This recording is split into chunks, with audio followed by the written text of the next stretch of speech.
Hello everyone, welcome back to my YouTube channel. कैसे हो आप सब? आई होप कि आप सब बहुत अच्छे होंगे और स्वस्थ होंगे। अगर आप बीएससी नर्सिंग करना चाहते हो, ये वीडियो आपके लिए बहुत ही ज़्यादा इंपॉर्टेंट होने वाली है, क्योंकि आज इस वीडियो में हम बात करेंगे यूपी सीनेट के बारे में।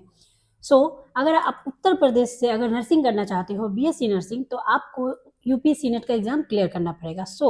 आज हम इस वीडियो में डिटेल में बात करेंगे कि यूपी सीनेट एग्जाम देने के लिए क्या एलिजिबिलिटी चाहिए, क्या सिलेबस पूछा जाता है, कैसा क्वेश्चन पैटर्न रहता है, इसके फॉर्म कब आते हैं, एग्जाम कब होगा, और साथ ही में हम कुछ ऐसी मिस्टेक्स के बारे में भी बात करेंगे कि स्टूडेंट एंट्रेंस फॉर्म भरने के टाइम पे करते हैं।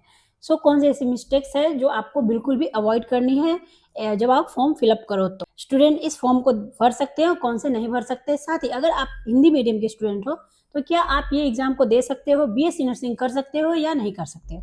चलिए वीडियो को स्टार्ट करते हैं। और अगर आप चैनल पे नए हो तो चैनल को सब्सक्राइब जरूर कर लीजिएगा। वीडियो अच्छी लगे तो वीडियो को लाइक जरूर कर दीजिएगा। चलिए वीडियो को स्टार्ट करते हैं और सबसे पहले बात करते हैं कि यूपी सीनेट एग्जाम है क्या। तो यूपी सीनेट का मतलब है, उसका फुल फॉर्म है Uttar Pradesh common nursing entrance test, जो कि हर साल उत्तर प्रदेश में उसका जो स्टेट गवर्नमेंट है वो कराया जाता है। ये exam Atal Bihari Vajpayee medical university Lucknow की तरफ से ये एग्जाम को कंडक्ट कराया जाता है, जो कि हर साल होता है।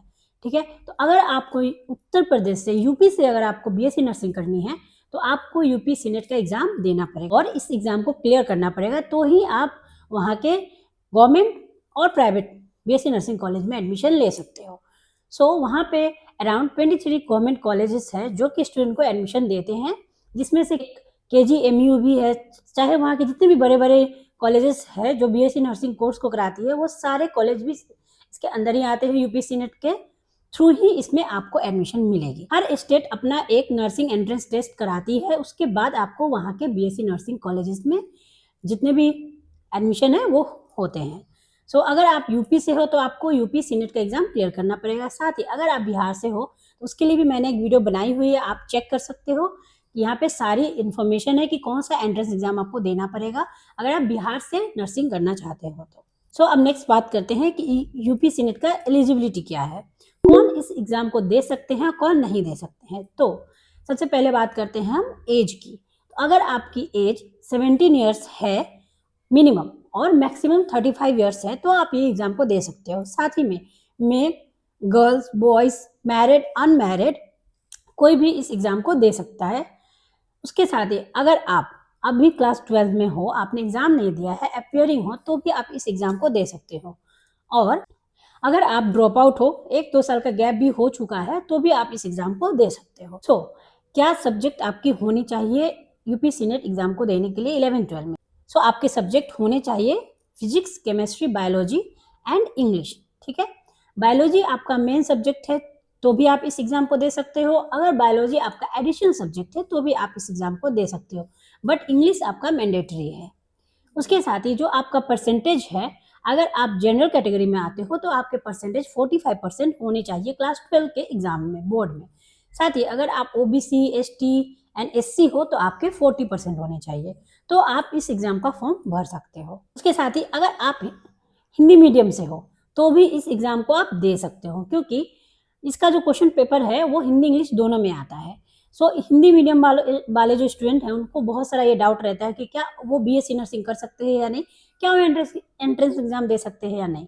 यहाँ पे आपका डाउट ऑलमोस्ट क्लियर हो गया है कि इसका क्वेश्चन पेपर जो रहता है वो हिंदी इंग्लिश दोनों में ही रहता है, तो आप एग्जाम दे सकते हो। यहाँ पे ऐसी कोई रेस्ट्रिक्शन नहीं है कि हिंदी मीडियम वाले स्टूडेंट नहीं दे सकते। अभी हम बात करते हैं इसकी सिलेबस के बारे में कि क्या सिलेबस इसमें आपको पूछा जाएगा। तो इसमें जो सिलेबस होता है इसका वो 11 एंड 12 स्टैंडर्ड का ही होता है। मेनली पीसीबी जो होता है स्ट्रीम से ही ज़्यादा क्वेश्चन आते हैं। और बायोलॉजी का जो कुछ इंपॉर्टेंट टॉपिक्स है वो है human physiology, reproduction, genetics, ecology.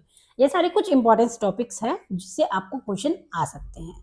कुछ अलग से नहीं पूछा जाता है। 11 और 12 में जो आपको पढ़ाया गया है फिजिक्स, केमिस्ट्री एंड बायोलॉजी में वही सारे क्वेश्चन आते हैं। बट इसमें जो सब्जेक्ट नर्सिंग एप्टीट्यूड भी होता है और इंग्लिश भी होता है। इंग्लिश में ज़्यादातर जो आपने 10 to 12 पढ़ाई की है वही सारे आएंगे, कुछ एक्स्ट्रा उतना नहीं आता है।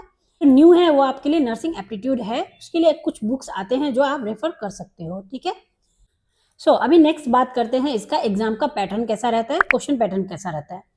यहाँ ये जो एग्जाम है ये ऑफलाइन में होता है।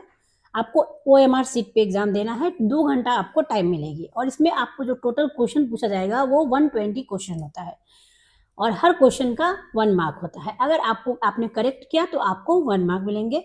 120 मार्क्स का ये एग्जाम होता है जिसमें 120 क्वेश्चन आपको पूछे जाएंगे और टाइम मिलेंगे आपको 2 घंटे, ठीक है, 2 आवर्स टाइम रहता है। और सबसे बड़ी गुड न्यूज़ ये रहती है, इसमें अच्छी बात ये है कि इसमें नेगेटिव मार्किंग नहीं होती है। सो अगर आप जब भी एंट्रेंस एग्जाम यूपीएससी नेट आप दो तो 120 के 120 क्वेश्चन आप अटेंड करो, एक भी क्वेश्चन मत छोड़ो क्योंकि इसमें नेगेटिव मार्किंग नहीं है। तो आप छोड़ो, क्वेश्चन बिल्कुल भी छोड़ना नहीं है, वहाँ पे 120 क्वेश्चन आपको करके आने। तो अभी हम नेक्स्ट बात करते हैं कि कौन से सब्जेक्ट से इसमें क्वेश्चन आते हैं। तो इसमें आपके टोटल जो सब्जेक्ट होते हैं वो 5 सब्जेक्ट होते हैं, physics, chemistry, biology, nursing, aptitude and English, ठीक है।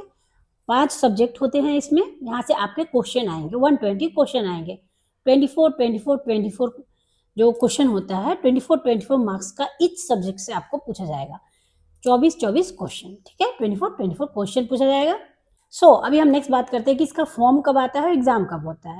तो जो फॉर्म है वो मार्च के एंड से लेके अप्रैल 1 वीक तक आपको फॉर्म आ जाएगी, ठीक है। तो अभी कुछ दिन ही बचे हुए हैं फॉर्म के आने में। मार्च एंड टू अप्रैल 1 तक आ जाती है। साथ ही में जो एग्जाम है वो जून के 1 वीक में हो जाएगा, ठीक है। कभी कभी एग्जाम जो है थोड़ा सा प्रीपोन भी हो जाता है, तो मई के लास्ट वीक में भी आपका एग्जाम हो सकता है, बट जो मोस्टली हर साल ज़्यादातर जून के 1 वीक में ही एग्जाम होता है इसका एंट्रेंस एग्जाम, ठीक है।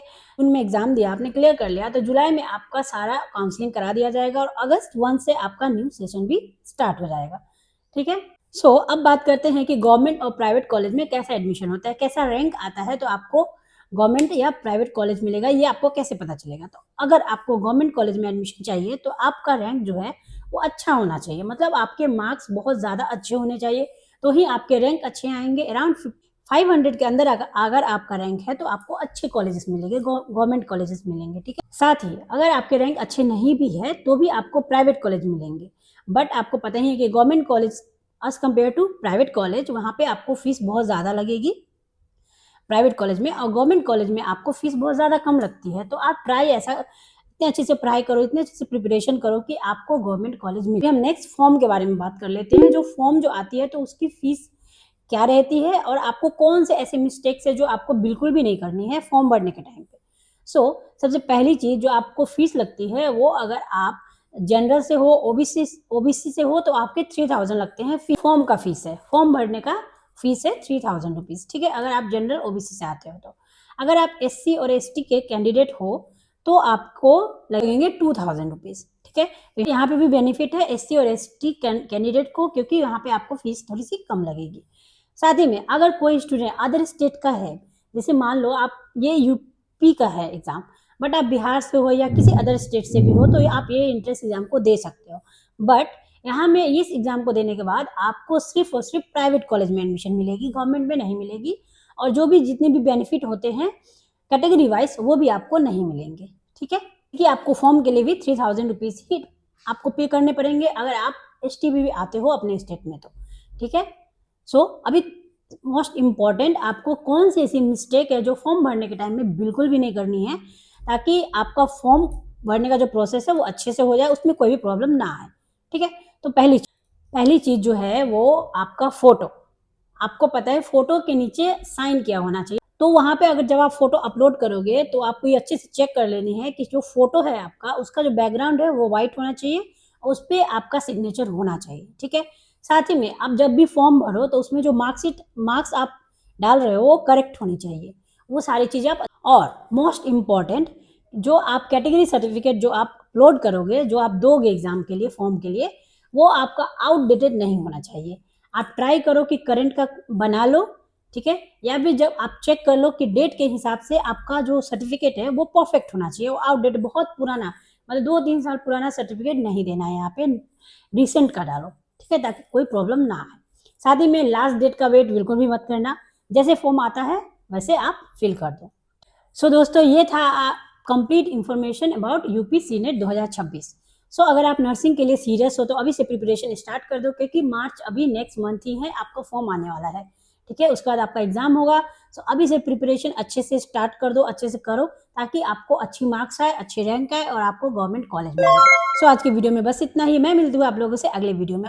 और अगर कुछ भी आपको डाउट है, कुछ भी डाउट रह गया हो यूपीएससी नेट से जुड़ा हुआ, या फिर कुछ भी नर्सिंग से, तो आप मुझे कमेंट कर सकते हो, ठीक है। मैं ट्राई करूंगी आपकी हेल्प करने के लिए, आप उस पर वीडियो बना दूं या आपको रिप्लाई कर दूं, ठीक है। सो मैं मिलती हूँ आप लोग से अगले वीडियो में। तब तक के लिए bye, take care and all the best for your exam.